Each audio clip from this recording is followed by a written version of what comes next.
All right, we are live. Hey, what's up, guys? It is Michael McDonald coming back to you with another episode, and I have an amazing couple with me today, and I'm so excited for them to share their story and introduce themselves. So, um, as we dive in here, welcome to the show, Jen and Joe. How you guys doing? Doing well. Doing well. Awesome. How are you? Thanks for having us on, Michael. Of course. I'm excited to get into this, but we just met through a mutual mastermind that we're part of, which I'm super grateful to be a part of. And you reached out to us, and I was really intrigued about your story. And I think a lot of people are really going to resonate with what you guys have to bring here today. So, for those who don't know Jen and Joe, introduce yourselves and kind of tell us a little bit about who you are and then how you got into real estate. Well, thanks for having us on. I'm Joe DelleFave. Yeah, I'm Jen. And together we are full-time real estate investors. We've currently moved to Florida 6 months ago. We're doing real estate, buying across the country, specializing in a few areas, but we do it all remote. And that's what kind of jumped the move from New York to Florida, because the winters here are much better than they are up north. To say the least. So I moved from Nebraska. Yeah. It just gets brutal up north. So we have two little ones that we homeschool. So we have an 8-year-old and a 10-year-old. So kids are in a fun age. They're probably playing, getting ready to go hop in the pool when we're done here. So, it's a fun life. We have an office here in Florida. We have employees here. We also have some of our team virtually as well. And we buy and sell, like I said, around the country. Mm-hmm. Started in the year 2000. I was at a friend's house. And we were hanging out one day, and he was tearing all the stuff out of his closet. And he actually pulled out a course that he bought on TV 23 years ago.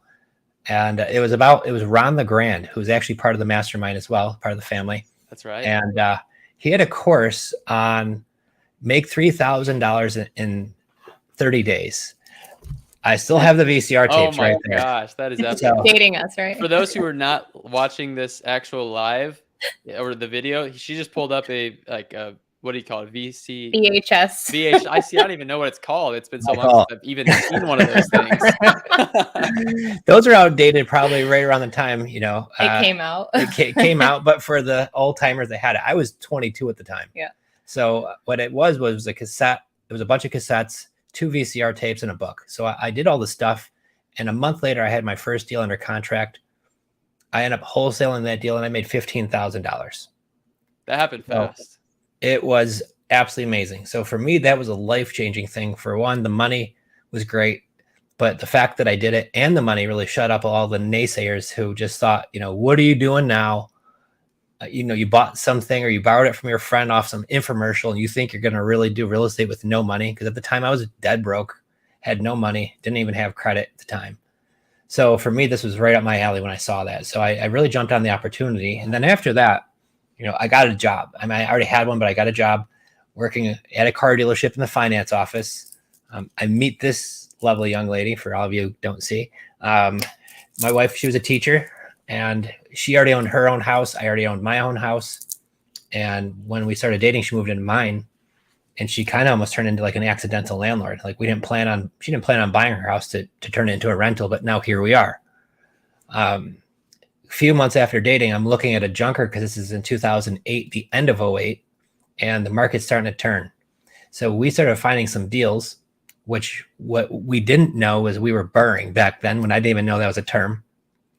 So we started buying a house every year or so, being landlords, getting the phone calls, doing all the stuff, right? And then Jen walked away from teaching. We started having little ones of our own. And after we got married, and then I would say, 2015, you got thrown right into the mix. Mm-hmm. By then, I think we had like 5 or 6 rentals. And I was realizing pretty quickly I needed to be like the bookkeeper and the property manager and just orchestrating all of the behind the scenes, because you did work like crazy, crazy hours. So that's when in 2016, we stumbled into the creative financing again. And just this whole world opened up with rent to own and being able to buy properties without having to go to the banks, because we were getting close to our cutoff limit. Well, and that's right, because we had a conversation with one of my friends who worked at the bank. And he says, after 10, the banks will most likely cut you off. We have something in-house called portfolio where we could get you more, but there's going to be a limit. And that's where we saw the writing on the wall that if one day we wanted to do this full time and use this as a retirement instrument, 10 wasn't going to cut it. So we realized we had to figure something else out. And that's when we've gotten into more coaching and learned about creative finance, which is just an umbrella of ways to buy and sell real estate without using banks, without using your credit, and a whole lot to almost sometimes no money down in some of these deals. And you're able to buy a lot more that way. And we saw that's the way to scale our business. We also stumbled upon no longer being landlords with having the rent to own model. And boy, was that life changing. So we had the crazy summer of 2017 where all of our leases were up. We were converting all those properties that were single family homes from renters, putting in now tenant buyers. We had a bunch of those we did, and it was just wild, but we got it all done. We survived. And then we started buying more. Our first creative finance deal, we found a seller who inherited a home from his grandfather, paid off, wanted to sell, didn't want to be an accidental landlord anymore either. Right. And then what happened was we ended up buying that one on terms at $100 down at a 0% mortgage with a $500 payment. Wow. So I don't know what market that was in, but that sounds like a really good deal. Yeah, that was in New York, in upstate New York, in Rochester. Okay. One of the suburbs. So it was a great deal. And that's when we did that one. Jen took a picture of me cheesing so hard when I came through with the paperwork, because I just met the guy at McDonald's. Nothing flashy. He said, here's the purchase and sale agreement. Here's what we talked about. I said, here's the $100 deposit. He says, I don't want the deposit. I'm like, I know, but you got to have it. And he's like, no, I don't. I'm like, take your wife out to dinner. Take this deposit. Wow. So I even had to force him to take the $100, but he did. And the thing is, the reason why it worked well for him is because we paid a good dollar for the house. I didn't have to give him a lowball cash offer. That's right. On a house that didn't qualify for that. So I paid pretty close to his price. But the thing was, because I had such a low payment, I was cash flowing like a monster out of it. And we have to pay the tax and insurance on top of that, but it wasn't terribly much. And not only that, we're paying it down so quickly at a 0% mortgage, I could afford to stretch and pay more because we're obviously not paying any interest. So that's what kind of gave us the green light. And then we started finding more opportunities. And so that's what kind of gave us the feeling that we could buy real estate without banks. I don't have to go get my credit checked every single time. She was running around like crazy, having to pull all the paperwork for refinancing out of one of our properties. So this was like the green light for us. And that's exactly what we started doing. Yeah. And I love hearing this story, because a lot of people who might be listening to this or watching might be thinking, I have to have all this money. I need to have good credit. I need to have all these things to go buy real estate. When you just told me that is not even the truth, right? It helps probably, right? But at the end of the day, you can get in these deals with little to no money down and pay a premium price, and it's still a win-win. And I have to say this because this just brings back so many memories. You said you did a deal at McDonald's, right? I did one of my first multifamily deals at McDonald's, and it was a foreclosure situation, and we took over his payments. It was a scenario of exactly what you guys are talking about, and we signed the deal at McDonald's. So anyway, just a fun side story with that. But for people who don't know what subject to is, who don't know what tenant buyers are and rent to owns, can you kind of just break down the basics of what that is and how one of those deals looks? Yeah, absolutely. And, obviously I was going to say a second ago too, we've done many deals at Tim Hortons, which is some of you might not know, Starbucks, Yep. McDonald's. So you don't have to do anything you're not having to go to some sky rise and sign paperwork. It's not really that scary, guys. Right. So once we bought that property, I'll give you the example of what we did. We bought that property with seller financing. So when you hear creative financing, that's an umbrella. Of creative financing could be a lease purchase, which is a rent to own. It could be a seller financing on a free and clear property. You'll hear, subject to, or you'll hear a wrap mortgage, which they're very similar, some small differences. There's something called a contract for deed or a land contract. So it's nothing new. Stuff's all been around for decades. Sometimes people like to put a fancy label on to make it sound trendy. But Right. we didn't reinvent the wheel, right? We just learned some of the basic fundamentals of what the OGs were teaching. Right. And then obviously, yeah, and he's in his mid 70s and still teaching. We were with him last month at one of his events. But we do find some more modern technology that's helping us. That's also been instrumental too. So when we bought that house from the seller, I just explained to him that, we could pay, pretty close to your price. And instead of me going to Bank of America, I'm going to pay Bank of Steve every month. That's amazing. And once I made it not sound like I'm buying it with creative financing, I never say those things. Right. I'm very basic with it. And you want to make sure that your folks understand it. And if you start saying terms like a wrap mortgage or things like that, you'll go over their head. They're going to start Googling and just they're going to get confused. Rabbit holes open. Yeah. And if you don't know what's your most common response to something that they want you to do and you don't know anything about it, you say no. Yep. So if they're confused, they don't know what to do. Yeah, they typically will say no. So I told Steve, we'll buy the house. Everything's closed with an attorney. And instead of paying Bank of America a month, we'll pay Bank of Steve.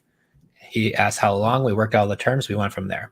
The next part of that is, now that we own this property, we had to pay, I think it was like $3,600 in closing costs. We had to give Steve $100. We had to put an insurance policy on the house, which was probably $800-900, under $1,000. And we're into a real estate deal for probably $5,000. That right? Cash flows. Right. So what we did was we had it. I think we painted a couple rooms. They left a couple couches behind. The house was not in bad shape, but it wasn't where it was like, I'm putting it on the market tomorrow, right? We had to take out the couches. I had to paint 2 of the bedrooms, small stuff like that, but nothing major. Then after that, we would put it available for a rent to own with a tenant buyer. Mm-hmm. Now our tenant buyer, I think, was paying us $1,200 a month. Can you explain tenant buyer? So tenant buyer, thank you, dear, is somebody who's going to move into the property now. Sometimes maybe they don't have the best credit. Sometimes they have great credit and they have not 2 years on the job. Or maybe the fact is they went through a divorce and their credit got banged up, or a situation maybe if they're self-employed and they just need to show more income on the books in order to qualify for a mortgage. So the neat thing about our program is once they move in, they gave us a large non-refundable option deposit. And that typically ranges between $10,000, $20,000, $30,000 or up. Yep. Now that's going to go towards the purchase when they decide to buy, if they pull the trigger. If they don't pull the trigger, it's non-refundable. And then they're going to move in and they're going to pay rent to us every month. So the reason why we like this method is because once they move in, I get a nice size check like I'm a wholesaler. But the best part about it is we also make monthly cash flow like a landlord because they're renting the house until they buy it. They don't own it yet. They're just renting. But the neat thing about it is because of our agreement, the tenant buyer, our renters, future owners, they're responsible for the maintenance. They're responsible for all of their repairs, the maintenance, the upkeep.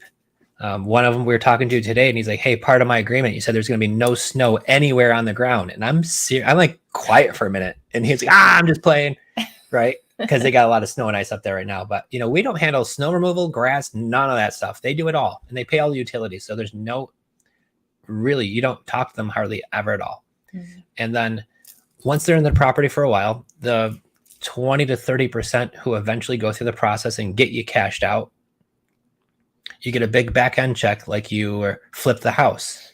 But the best part about it is I'm selling directly to the renter. So I'm not paying a real estate commission of 6%.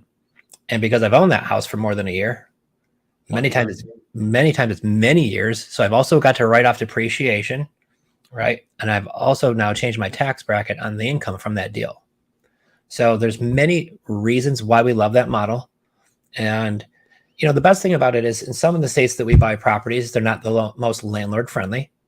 New York is not known for being landlord friendly. So a lot of investors run, but you don't realize in upstate New York, not New York City. And if you look on a map, New York's a huge state. So there's one tiny little city called New York City. That's tons. The rest of the state, there's pretty affordable houses. The challenging part is you don't have any landlord rights. Your tenants have way more rights than you do. So if you rent to somebody and they decide they're not going to pay you, it might be 6-7 months before they're able to get removed. Right. It's not very fast. But if our tenant buyer gives me $20,000 of a non-refundable option deposit, they have some skin in the game. Right. So this is why this method works in places where maybe other places, where they're not the most landlord friendly, it works well. And these folks are going to plan on owning the property, so they usually treat it better than any renter would. Mm-hmm. But they mostly treat it better than you would, right? Because they do the landscaping really nice, and they do all the stuff to the house because they love it. Yeah, they love the they're opportunity. updating bathrooms and fixtures and sending a photo like, oh, check out what we did, and the house looks better than when they moved in. So that's always awesome too. All I can hear is upside. Like everything that I'm hearing right now makes me wonder why I've ever wholesaled a house before. And we've done hundreds of deals and like wholesaled a lot of houses over the last 5 years.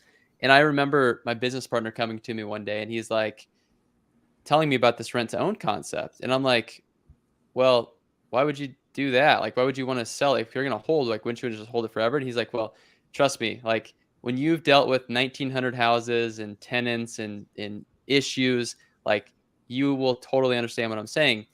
So is there any, like, what's the downside here? Because you're getting cash flow, you're getting equity. It's a higher price for the seller.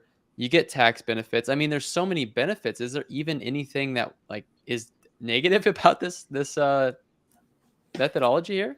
Well, what you said was you lose a door, but when you're getting a nice back end check, it's not like we're that upset about it. And then also we're helping someone own a home.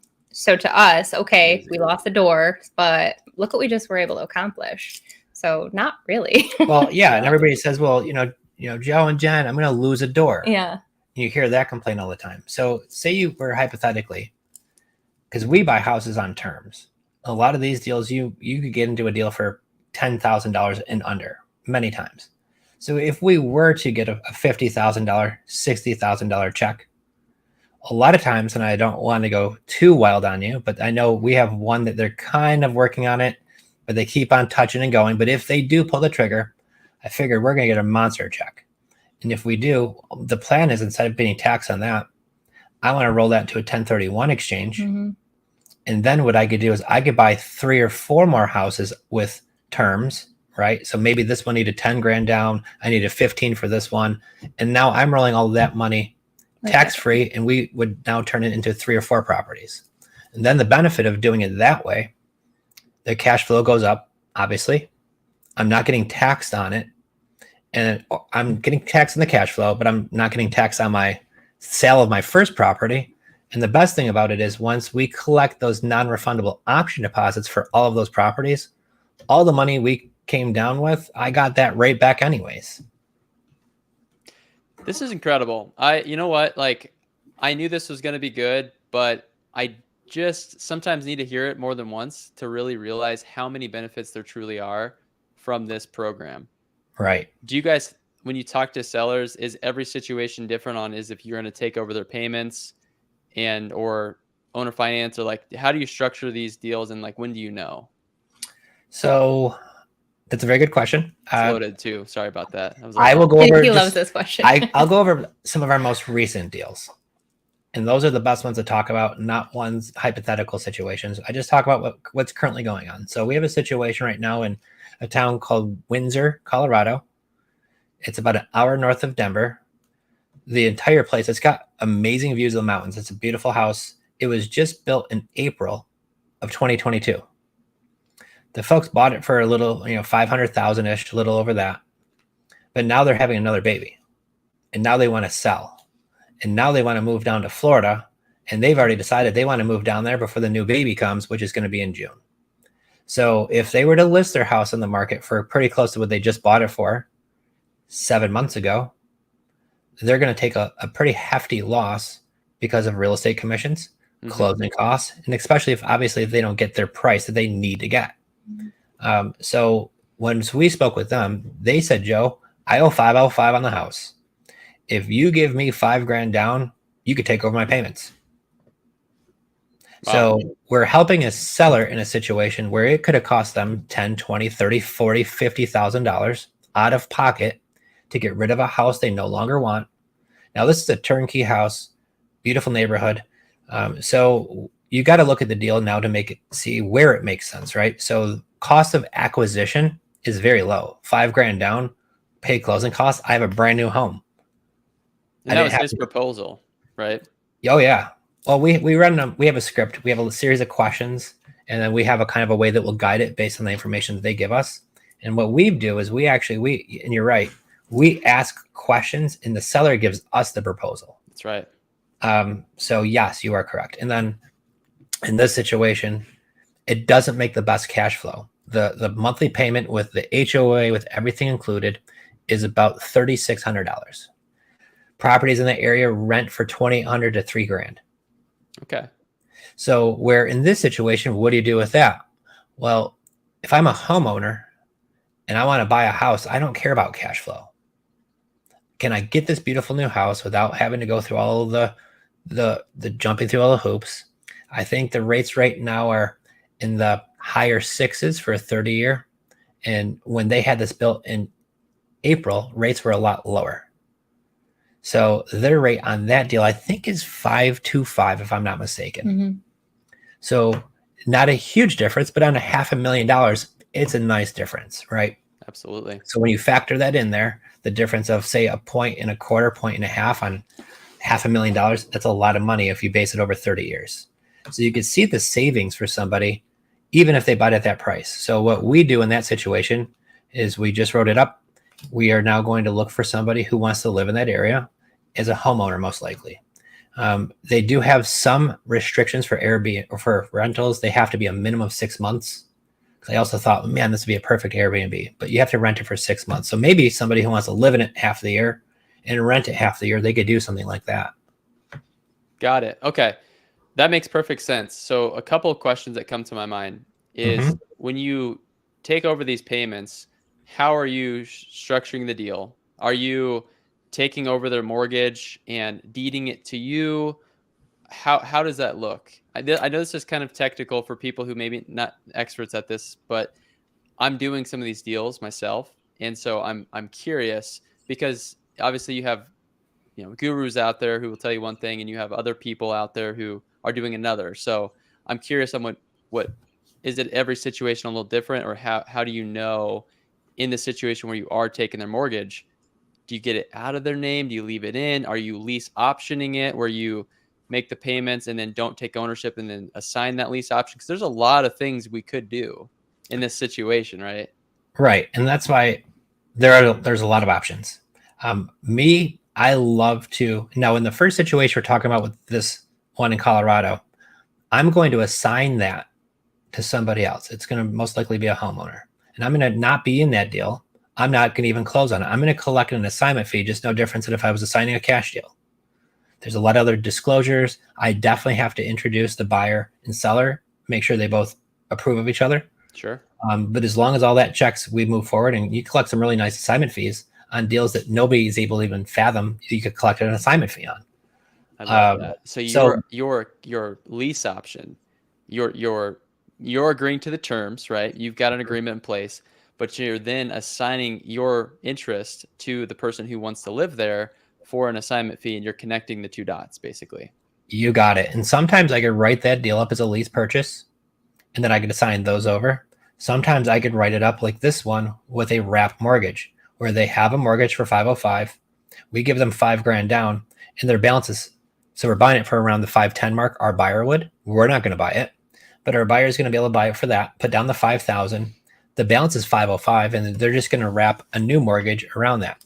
Now, what that means for some of you who are like, what is this all? What's a wrap mortgage? Right. It's just a piece of paper.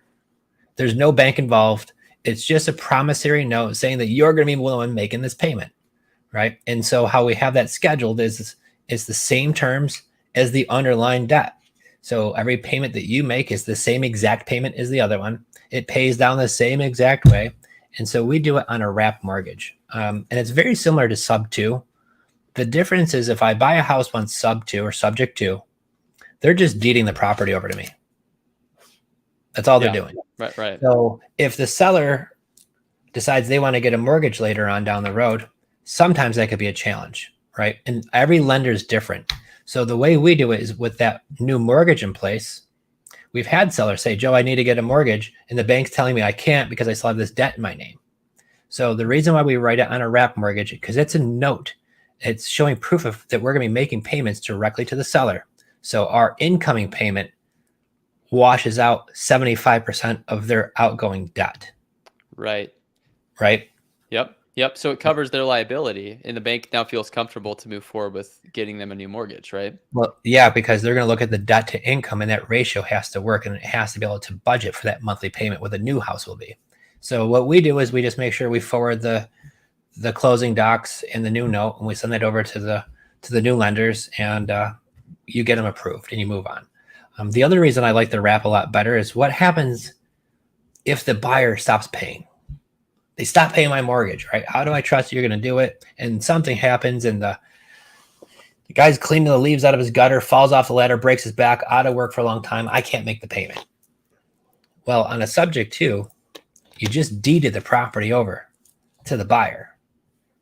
There's no liability now, right? How do you get the property back? Yep. So the reason I love the note, because it's like a mortgage, guys. It's just a piece of paper, but in that note, it says if you stop making payments, I could foreclose on you and get the property back. Okay, so really, in the grand scheme of things, the wrap mortgage is really just a promissory note for that buyer to pay you back. And if they default, you have the ability to foreclose on them, essentially. 100%. Okay, so this is such a great way to explain this, because anytime I hear wrap mortgage, coming from like the wholesale, the flipping background, my mind just kind of gets tangled up. I'm like, why does this sound so confusing? But the way you explained it's like, wow, this is actually really easy. So then with the seller, do you have just your lease option agreement with them, and then you do this other agreement separately with the promissory with the end buyer? No, the only way I would do that note is if they're actually going to buy it with either a wrap mortgage, is where now the property is deeded over, right? Yep. And then there's that new note in place.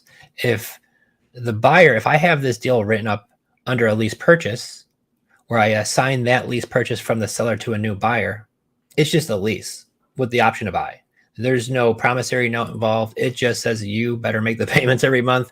And then here's a separate rider, which describes the price of the house and the term length of when you're able to get it at that price, right? So if I'm assigning a lease contract over to the new rent to own person, that's really simple. And I mean, here it is, guys. And I'll give you an example. You can make money on just a handful of pieces of paper. There's no money involved in that deal. I'm able to solve a problem every other cash wholesaler. And Michael will say, you want these houses? We do too, for 50 cents on the dollar. Yeah. But what happens when somebody needs top dollar for a turnkey house and that offer doesn't work? Or what happens when they just owe way too much? And even if they were to take your crazy low cash offer, they can't because they owe way, way too much, right? So in these situations, if I could get into a cash flowing asset without using my credit, without going to a bank, usually having very little to no money involved in that deal, and I'm controlling, or I'm even better yet, owning the real estate, depending on how I write that deal up, this is the game changer. Absolutely. I love it.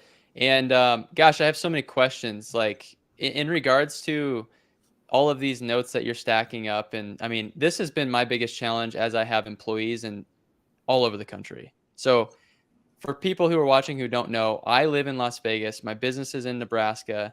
I have 12 employees, and I have employees in Kentucky. I have employees in like 4 or 5 different states. It's kind of gotten a little bit crazy, but that's just like one aspect of business, right? I understand that you guys have your business set up where you have it set up, and I'm kind of kicking myself. I'm like, why did I do this to myself, right? But at the end of the day, you have to keep track of all this stuff, right? You have a note in Colorado. We talked about before this, Vegas, New York, like Florida. Like, who keeps track of all this stuff?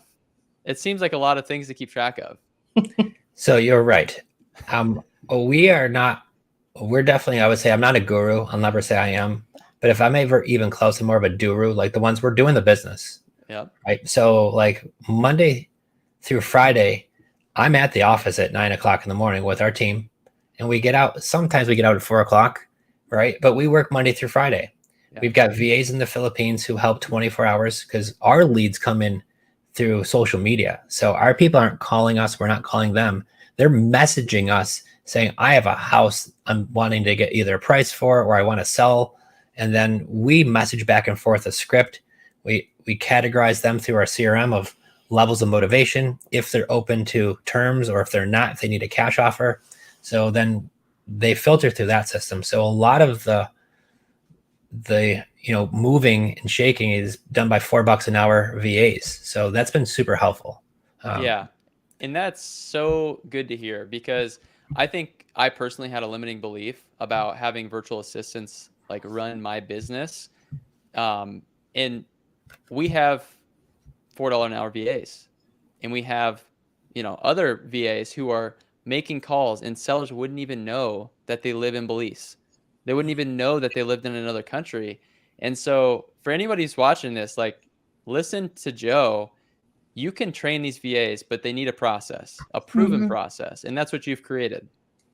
Right. And we spent a lot of money building out that process, and it's always changing, and we're always tweaking it. Yeah. So if anybody's just starting out, like, this has just happened in the last 2.5, 3 years is where we've gotten to this. It was originally him and I. It was a part-time thing. We were the ones doing all of the talking to sellers and everything, dispoing the property, finding a tenant buyer.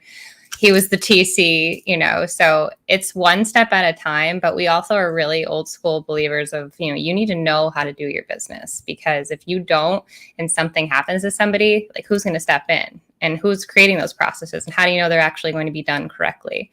So yes, you hear CRMs and VAs and all these things happening, but it once upon a time started with just 2 people sitting in their office figuring it all out. Yeah, and I'm glad you brought that up. And this is actually a point that I wanted to ask about, is because I'm in a business relationship. I have a business partner. My wife is a stay-at-home mom with our 2 and a 4-year-old, and my business partner, he's a little bit older than me, and so he has a wife, and their kids are almost out of the house, and so he's trying to get her more involved with the business. And my wife is completely out of it, and like, we're cool with that. So like, what's it like working together, husband and wife, running a business? And can you kind of talk about that dynamic? Because it's pretty special. I think it's awesome that you guys are able to make that work so well. Yeah, well, I was going to bring it up earlier, but thank you for kind of bringing us back around. It was our why. So when he talked about the crazy summer of 2017, where we hired a mentor and we really took our business to the next level, it was because we knew we wanted this. We wanted to sit next to each other. We literally never saw each other when we were dating. It's crazy thinking back. Like, I was up at 4:30, out the door, teaching early until late afternoon. He was working until like late night, sometimes 10, 11 o'clock at night in the dealership. And so that was just not a life that we enjoyed, but we understood that we had to do that until we could get to another place. So we sacrificed a lot of weekends and the fixer-uppers that we were doing, the times where he's holding open houses, looking for the right tenant buyer, all the things on the in-between. We missed barbecues and boating and all these things. We still had fun along the way, but there was sacrifice to be able to get to the point where we can sit together today and do this. And then once COVID hit, it kind of happened quicker than we thought. He didn't go back to the dealership. He ended up staying home. And we were like, this is our chance. Like, let's make or break it. We're all home. We're going in. We're doing it. And then, it was a little bumpy there, trying to figure out, am I supposed to talk to sellers? Are you supposed to be doing the marketing? But we've really had a lot of communication, and we've found the right seats for both of us. And then once we started building the team around us, that's when the game really changed. Yeah, no, that's amazing. And I think even as a husband and wife, you still have to establish those roles, right? You still have to establish what seats what, because otherwise there's a lack of accountability and like, well, hey, Jen, I thought you were supposed to do this, or vice versa. And so I've even learned that in my business partnership after 4.5 years, right? And so for those of you who are watching, I don't care if you're a couple or if you have a business partner, make sure that's figured out. Like, because otherwise, yeah, you'll start looking at each other and yeah, you don't want to be questioning each other. So that's cool. The best part about working as a business partner together, we also have to go home together, sleep together, right? Like, yep. You better be extra nice to your business partner when it's your wife, right? Oh yeah. Don't piss her off. That's well, you know what? So what we found was we found out what we both do well and what we don't like to do. Mm-hmm. And we started really focusing on, once we hired a coach last year at this time, Gary and Susan Harper, Sharper Solutions. They were really eye-opening to what did we sit in? What seats did we actually enjoy being in? Which ones were we in? We were like, hey, I got to get out of this seat, right? And then which ones would I like to get myself out of? And then that really had some eye opening, because you don't realize how many tasks you're doing until you sit there and really map it all. It's actually kind of scary, right? Yeah. But it's very eye opening, because you could see where you could fill in the spots, right? I could have somebody do this. Why am I doing this? I should be sticking to income producing tasks. And, I don't want to laugh, but when you pay people in the right countries $4 an hour, they are so grateful as far as what they're making. It obviously doesn't get you very much here, but RVAs in the Philippines, I mean, they're so awesome. They write Jen like the thank you and the love letters all the time, how much we love working with us. It's life-changing for them. They're able to buy things and do things that no one else in their family has been able to. So and I had that same limiting belief too. Like, how do I incorporate that in our business? And once I did, holy cow, like I wish I'd done it sooner. One of our virtual assistants is watching this episode right here. And isn't that the truth? Working remotely is the new age. I've had some of the same virtual assistants since I've been in business for several years. The most loyal people, that they are always bringing good, positive energy, and they don't complain. It's just like an incredible dynamic. It's like, man, I should really be taking notes. I'm over here complaining about first world problems with some of these things, when in reality, like, there's a lot of other things going on that we should definitely just be grateful for here. But yeah, I just had to point that out. Thank you. The neat thing about it is, like, what they pay, what $4 an hour equals in the Philippines what a doctor makes. So if you get to work from home and you could get paid what a doctor does to just sit there and message people, like RVAs don't even talk to people. They're just messaging all day long, messaging during their times, right? So to do that, not a bad gig. No, it's pretty incredible, actually. I mean, I wish somebody called me right back when I was like, hey, we're going to pay you all this money. Just chill out at home and do whatever you want and just message. This script is all you really have to do. And but they're really great people. So it's been like you, I could see them being with us for a really long time. Yeah, that's exciting. Okay, so we've talked about structuring. We dived pretty deep into structuring deals. I didn't mean to even go that deep. So thank you for sharing that. That's pretty valuable there. So we've talked about that. We've talked about how do you organize these things, virtual assistants. What I want to get into a little bit more is, you talked about social media. You talked about finding these deals. So can you talk a little bit about how that looks? Like, are you running paid advertising for people to see your guys' messaging to then take them through your process? Yes. And that's kind of what prompted us to really take this full time, was in 2020, February, right before everything happened.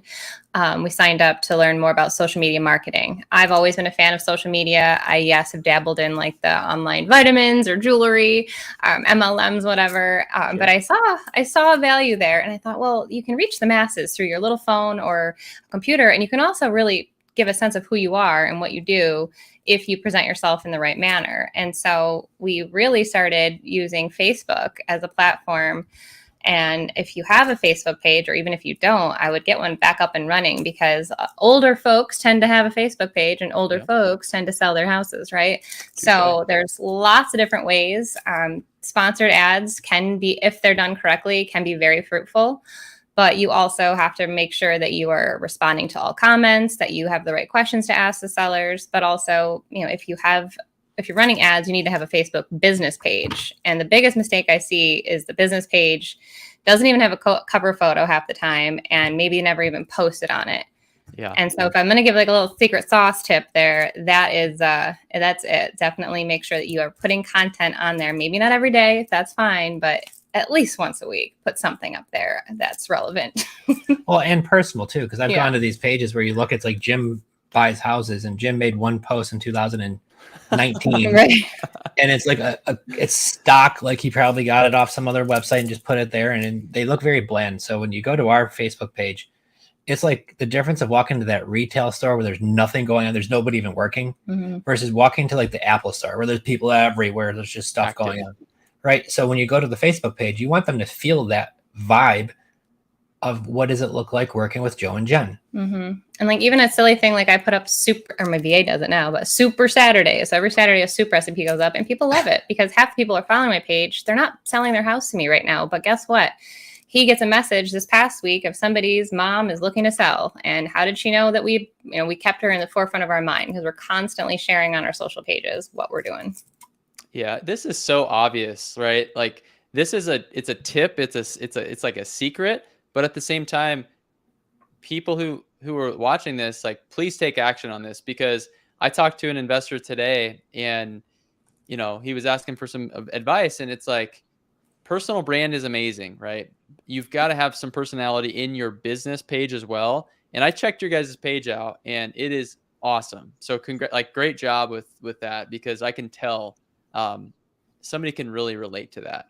It's personable, but it's professional, and it looks good. It's clean. Well, and that's what started. We started with our rent to own page first, and this is all Jen. We were at one of our properties. I think we just bought it. I think I just signed you up for Facebook. Actually. I think, right? And like she turns around her phone, and she's like, "Hey, we're going live." I'm like, "What does that even mean?"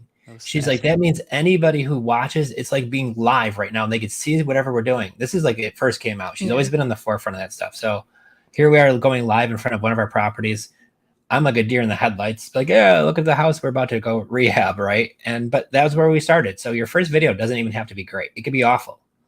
Yeah, I've looked at videos from the early days of our business, and I don't even know if I have the bravery to post them, because they're so bad. And so just know that it's not going to be perfect. It's okay. You're going to mess up. You're going to look silly, but that's okay, because people can relate to that, because that's human, right? And yeah, they don't want perfect. Yeah, if you stutter over your words or the dog starts barking, like they'll start commenting, and that's great, because Facebook knows and people are watching you. Absolutely. Okay, so some Facebook game. Thank you for sharing that. So you're running some ads. I assume your ads are going to be looking a little bit differently than We Buy House companies, right? Because your message is different. You're going to be able to blow their offers out of the water. So you got to let people know, right? Like, you got to tweak that messaging a little bit on the advertising. Yeah, we have a couple of secrets to the sauce. One is putting a pretty blonde on there, which is my wife, right? It's not Joe buys houses. It's not, Joe and Jen. It's Jen buys houses, right? So it's Jen buys 585, which is the original area code we started in, and which we thought, we made a mistake, right? We went too small with just our area code where we live in. We thought about changing the name many times, but by having that as our marketing, so many people say, well, do you buy in this area? And we're like, yeah, sure do. Sending you a message, right? Awesome. So it's actually kind of worked in our benefit. So we've never changed it, because why bother? But that's really been the key for us, is, getting to these messages and sellers quickly. And that's the key, right? You don't want to have this thing sitting in your CRM for 5 hours before you decide to respond. So part of our company policy is when that comment or that message comes in, you have under 60 seconds to get back to them, right? We have some really weird ways of thinking about it, but a lot of times, and I'll share it with your audience, because you've been awesome. So you're in for a real treat. But most times people are looking at social media, they're on the toilet. So one of our team members came up with this. So, I can imagine somebody being at work in the middle of the day, they're on the toilet scrolling, and they see the Jen buys ad. Well, if they hit send message, I want our VAs to get back to them before they wipe. Right. Great visual, right? Right. I don't even want them getting off the toilet. I want them to go through starting the script process while they're sitting on the toilet. Maybe they spend an extra 5 minutes, right? Because now you get back to your job. Now your boss walks in, this is going on. You might not have time. You lose them. So we want to make sure, no matter what's going on in your life, whether you're home or at work, we want to get back to you before you wipe. Yeah. That is fun. Well, that's a memorable way to remember it, because we have a speed to lead policy in ours as well. It's 5 minutes, but we get a lot more inbound calls and inbound web leads. So the web lead comes in, and then we have a team that jumps on it. But the more I think about that, how many people spend that much time in the bathroom at work is almost ridiculous and hilarious to think about. So thank you for giving me that perspective. I was in the car business for a long time, and you see some of these sales guys go disappear in the 45 minutes in the bathroom. Yeah, I think they just didn't want to work, right? But and I'm sure it probably happens at everybody's job. There's always that one person. Not at school when I was a teacher. Yeah, you didn't have a choice. That bell was ringing. Yeah, you couldn't disappear. So yeah, but that's the case. So we always our speed to lead is we want them hit in 60 seconds. This is an inbound message, and we have VAs that are sitting there waiting for these messages to happen, also while following up with other things too. Okay, so for those who may follow wholesaling or creative finance, sometimes marketing is a big piece of it. And obviously with any business, right, you got to market. Some businesses spend a little bit on marketing. Some businesses spend tens of thousands of dollars a month on marketing. how much does a person need like to really scale this thing up and contribute for marketing efforts? Like, is it a $500 ad spend? Is it 5,000, 10,000, 20? I mean, I'm curious because I know how much money we spend on our wholesale operation, and it's a significant investment. But I could go around telling people, right, that, hey, you can do this with, no ad spend, and which you can, right? But I'm curious on, like, have you guys found a happy medium with that?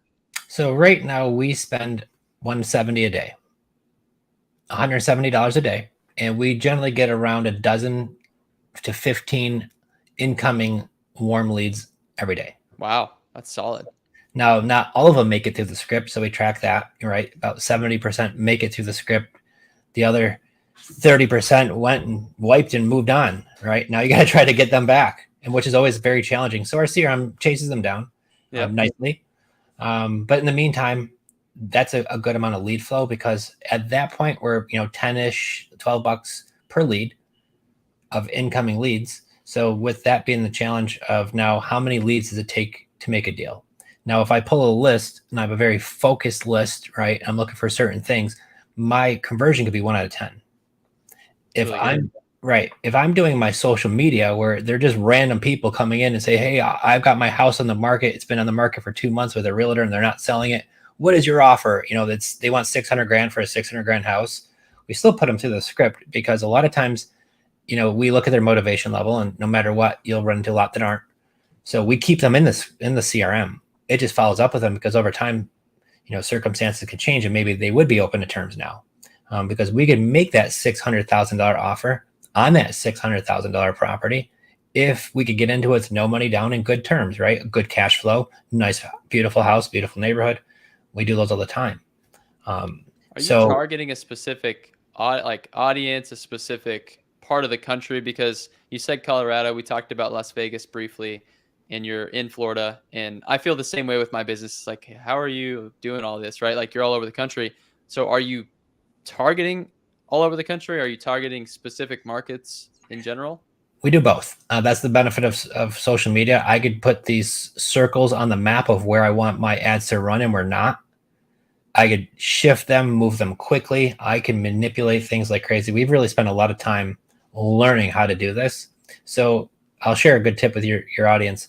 The bigger your circle, the more people are going to get to see your ad. Your cost per lead goes down.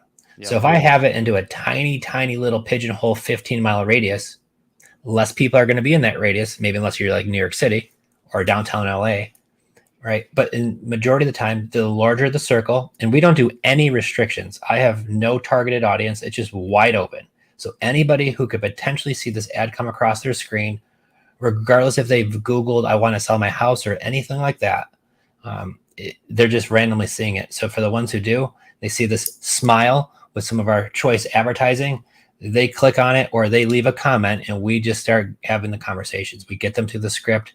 We run them through our process. It sounds like they're going through pretty much a vetted process through text conversation, really before your acquisition guy or you, if you're having that conversation, would even spend time with them. Is that correct? Yeah, we only get on the phone with the people who warrant it. Sure. You know how many folks that we run into where, they have a $600,000 home. They need the proceeds to buy their next home, and it's the only way they're going to sell it. So what do they need? They need all cash. They need it now for top of the market price. There's no wiggle room. I'm not going to spend my acquisition time on a phone working with somebody on a very low motivation level and no pain. And really, they need all cash, and they need it at the top of the range, and they need it now. So we come up with a formula. But all the folks, you'd be shocked how many folks say, yeah, absolutely. So I'll give you guys another golden nugget is, what does our avatar seller look like? Right. So for the free and clear properties, they maybe owned it for a while, and we do those deals. But the majority of the deals that we do, they have a mortgage. They probably need some debt relief. They can't afford the mortgage payment. Sometimes they've already moved. So most of our sellers have owned this house less than 5 years. A lot of times they're relocating and they've already moved, or they're about to move, right? A lot of times they don't want to sell with a realtor for whatever reason. And we do give them a ton of benefits of why they could work with us. And sometimes a better fit. The speed, the convenience, hitting that easy button, leave some of the stuff behind you don't want. We go on and on about that. But we give them a lot of the features and benefits of working with Jen and Joe and our team. And for a lot of sellers, that works out well. We could pay more than anybody else can, because if that property cash flows, to me, it's not really about the price. So I'll give you an example of a deal we just wrote in Port St. Lucie. The guy bought this house for $300,000 last year.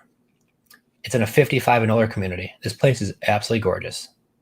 Turnkey, totally gorgeous. The guy just bought it. He moved down from Jersey. He's like, it's too small. I don't want 1,300 square feet. I need a bigger place. So I want to sell.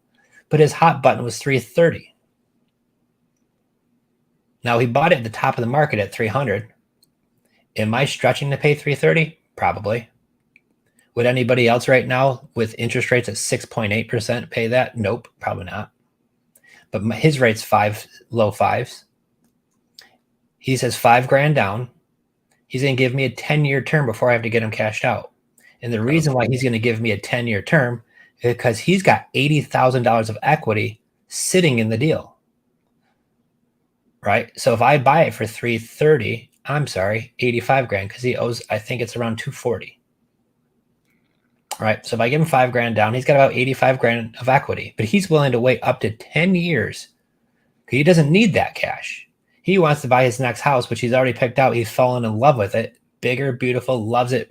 And he doesn't want to have to make this payment plus the new payment. He wants to be able to go. And with $5,000 down, he said that's enough to get me out of here and get me to my new house. And it sounds like a wrap mortgage situation potentially, right? Where you have a promissory note to him. Absolutely. So we don't have any payments due to him, but I put that on basically on ice for the next 10 years, that unless we find somebody who buys it out sooner, right? Maybe rates go back down to really low and they want to refinance it for whatever reason, then they can, but you don't have to for up to 10 years. It's incredible. Did you have to beat Tom Kroll out on that deal out in Port St. Lucie, or do you know who Tom Kroll is? I do know of Tom. I didn't know that's where he was. I should reach out to him because I'm looking for a buyer. He's in the market. Yeah. Well, then thank you for letting me know that. Of course. Maybe we can get introduced, because I did actually, I put on my Facebook page, like, hey, new deal, what up? And one of my buddies reached out to me. He was an investor. He's like, how did you get that deal? I'm like, what do you mean? He's like, I've been talking with that seller. I'm like, what's his name? He says, Stu. I'm like, it is the same guy. Wow. I said, well, I got it with $5,000 down on a 10-year term. We just took over his payment. He was like, I can't believe it. He says that he needed a lot of money for his next house. But when you ask the right questions and you have the seller present you the offer, that's right. He told me originally, he says, Joe, I need $10,000 down, and they would do it. I'm like, Stu, if I'm going to do it and I'm paying all the closing costs, it's going to be $5,000. He's like, done. I love that. Yeah, he makes it sound so easy, doesn't he? He does, but that's why we really break it down when we're teaching others how to do this. That's why he's been able to bring it down a notch, hopefully, here for your listeners. Yeah, this has been amazing. Super thankful for you guys' value and coming on today. For anybody who's with us, if you have questions for Jen and Joe, make sure to drop them below. Obviously, we're going to give them an opportunity to share more about them, and then obviously where you can find them at. So while they're thinking about that, questions-wise, where can people learn more about you? How do they get a hold of you? Well, we're all over social media, Facebook and Instagram, first and last name, Jen and Joe DelleFave. But then also we have a website, creativefinanceplaybook.com. We go live every Tuesday at 2 p.m. Eastern, where we love to share the newest deals going on, how we structured them, any questions that pop up. People love to do a Q&A at the end of that. We've got some really cool interviews coming up in the next month. And we also do have some coaching for folks who are looking to get into it, anything from, little master classes where we kind of just give you a little 60-minute session, presentation style. I was a teacher, so I do try to break it down quite nicely. And then we also have some bigger courses where he really takes you through front and back, through mindset, all the way through creative deal structuring, scripts, agreements, the whole nine, because there's a lot to this, but it's not rocket science. I was an English teacher, so I can learn it. Joe learned it. We're just everyday people, but we really took a lot of time to put into education, and that's what pays off. That and mentoring for sure. Yeah, absolutely. Well, definitely check that out, guys. I'll drop that in the show notes as well. But for sure, go check that out. And these guys know what they're talking about, clearly, right? This is pretty cool. And I appreciate you for sharing all of that information. So what's next for Jenn and Joe? Like, what's on the horizon for you guys? Well, we get to meet you next month in person. Yes. So you're coming down to Tampa, which we live really close there. So, we're super excited for that. We've got some big plans for this year, right? We just launched our creative finance playbook where folks have been reaching out to us for years saying, like, can you teach us how to do this? So we've done one-on-one coaching for years. We have a lot of successful students who a bunch walked away from their full-time jobs and are doing this now full-time. We had a meetup here last week in Florida.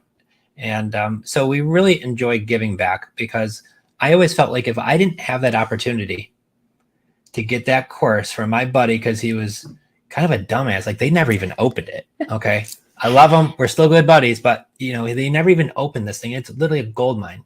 Yeah. So I just felt like, did I get lucky and stumble upon this opportunity?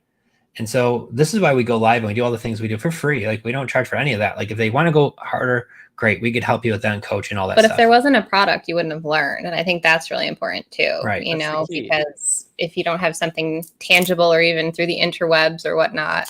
So we've got books in the works, retreats in the works. So definitely follow us. We're super pumped for what's to come.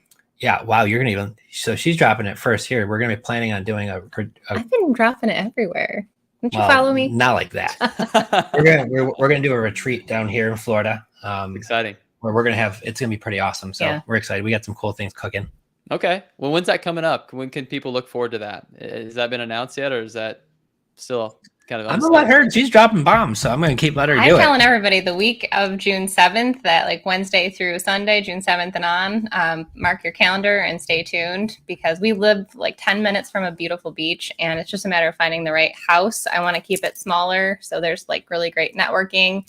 And just more intimate conversations. There's nothing wrong with a nice seminar style. We've done those too, and there's great value, and maybe we'll do one of those one day. But I want to start with that. I went to a women's retreat, the Wire community, Women Investing in Real Estate, with Grace and Amelia, and they're fantastic. And I just really wanted to kind of mimic that for creative financing.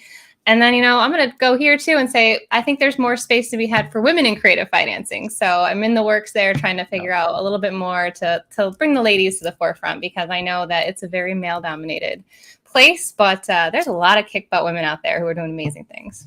I couldn't agree with you more. I've had a few women on this podcast who are crushing it. And it is so cool to hear that you're taking that initiative and you're just putting it out there. And like, it's June. It's in Florida. What more could you want, guys? Go follow these guys and check out their event. And my wife and I might come, because we love Florida. In fact, we just assigned a deal in Sarasota to wholesale a house, which we probably should have kept. But if I knew this stuff well enough, I probably would be keeping. Or let us know about it. We might have bought it. Or let her know. Because we live like 20 minutes from there. Yeah, so we'll have to definitely keep in touch.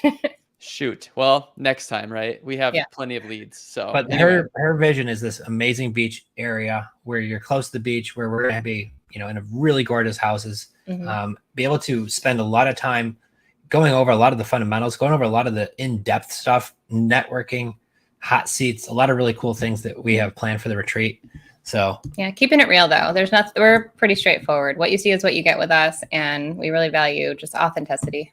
Yeah, absolutely. And that's so important. And I respect that a lot, because there's a lot of fluff in this business. And cool. So not only are you going to get value, but you're also going to get the network. And I don't know about you guys, but when I go to things like the family, or when I go to other events, it's just one connection. Like, one connection can change your life forever. And that's what's so exciting about this stuff. So I appreciate you guys. Thank you so much for coming on and sharing so much value. Go follow Jenn and Joe and check out what they're doing. And any last thoughts to leave listeners with?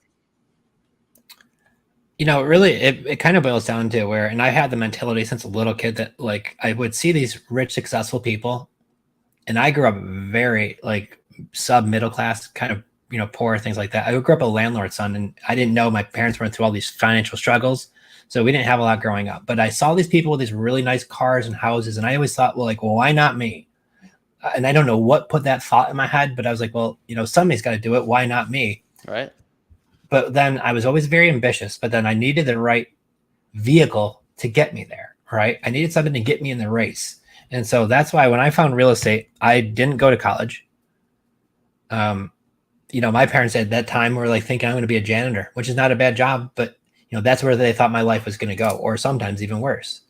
And, to go and prove everybody wrong has been really awesome, but it's not doing it to prove them wrong. It's doing it to live the lifestyle that I want. Mm-hmm. But it didn't come from anything more than really just the education. We've spent well over $100,000 from different coaches in mastermind groups, and not just one, like a lot of different ones, to learn from really successful high-level people what it is that makes that work. And we constantly do it. So we're very big students still to this day, but we've really have been, die hard for it. So if it's something that you ever thought of doing, you could just start off by just, YouTube, our Creative Finance Playbook YouTube channel. We put a ton of stuff out there, and it's just to get your foot wet, but you got to start somewhere.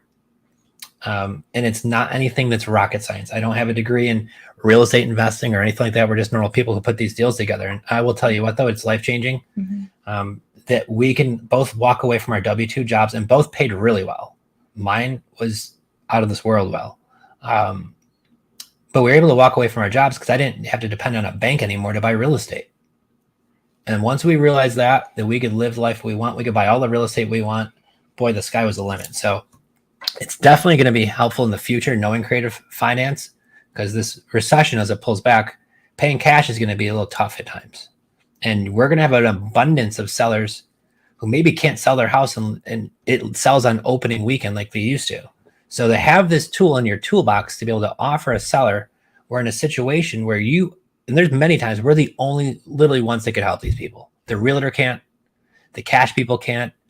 The banks can either take back the house or they don't know what they're going to do. And because we could buy these on terms, and usually, like I said, with very little to no money down, it's a win for everybody. So if you're definitely need to put this in your arsenal if you're not already doing it, because in the next 2 or 3 years, I really envision it maybe not being the same as 2008, but it's a different version of that. But you didn't buy the deals great in 08. You bought them in 2009, 2010, 2011, 12, right? So I think in the next few years, we're going to see somewhat of a decline.